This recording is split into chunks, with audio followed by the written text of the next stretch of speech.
We are just 1 week ago, exactly 1 week away from Election Day, and we know some of the issues can be a little confusing. Especially school levies, including Vandalia Butler, Kettering, Beaver Creek Centerville, and Springboro. But there are many more races and levies on the ballot. So we're teaming up with the League of Women Voters to provide you information about this year's election.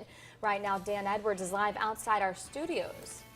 Hey, good morning, ladies. And yes, this hardy group from the League of Women Voters have been out here since 6 o'clock this morning, passing out the voter's guide. We're talking with the executive director, Sue Hesselgesser. Good morning, Sue. Good morning, good to see you again this year. Good to be here. Thank Hard you, to Dan. believe we're a week away from elections. I know. The most important thing is you have to know what you're voting for, and that's why you have come up with this voter's guide again this year. That's right. It's our 93rd year putting guides in the street, the 45th year as the voter's guide. Well, what's some of the highlights of the voter's guide this year? What can people find inside? Well, everything you need, voting procedures, if you've been convicted of a crime this year, we put in there what your voting rights are, how to vote absentee, what you need to go to the polling place, just general information that everything you need to know about this election is in this voter's guide for Montgomery and Greene County. Yeah, the importance is always there. It doesn't matter if it's an off election year or not. Every election year is an on election year. Absolutely. This election is more important than most because this is your mayors and the people that run your towns, your fiscal officers, your school boards. Right. So everybody should be interested in this election. It's when your vote really matters for your community. Now, you talked about inside the aggregation with the city. What exactly is that? We've had a lot of calls. We do have an election hotline. We've had a lot of calls about aggregation. And it's really voting about whether or not you want to deal individually with people who supply energy to your home, or if you're willing to let your community buy it as a group to get a better price.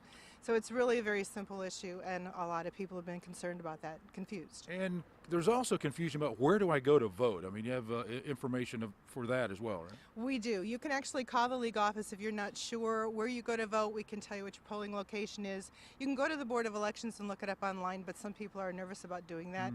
So just call our office, 228-4041, and we'll help you, tell you where you need to go to vote. And absentee voting, your time's running out. It is running out. If you've got your absentee ballot, know that if you ask for an absentee ballot, you must vote absentee. So you need to fill it in and get it in. Quick tips, because a lot of people have problems with this: do not check or X the boxes, fill in the oval, use black or blue ink, put postage on it, and get it in. We do have Sue Shea from Centerville, who is over here in her car waiting patiently for her highly coveted voter's guide. There you have it, Sue. Well, we'll give you as many as you'd like. Now, if we can't be like Sue and get down here to the parking lot here in the next couple minutes, where do we go to get these voter's guides? These voter's guides are in every public and private library. That's probably your easiest thing. They're also in the activated spaces in downtown Dayton. They are in, you can call the league office, tell us where you live, and we'll tell you the best place to get a voter's online guide. too, correct? And online, we have it online, lwvdayton.org, and just click on the picture of the Statue of Liberty, and you will get a voter's guide. Ladies of the League of Women's Voters, thank you for coming out. And they also, Chris, check this out. They also brought in bags of clothing for our Coach for Kids campaign. Lady, do us the honors of filling up that barrel as we say thank you to the League of Women Voters and their voter's guide and coming out and sharing your morning with us here at 2 News Today. We appreciate it very much. All right, we'll be back with more this week.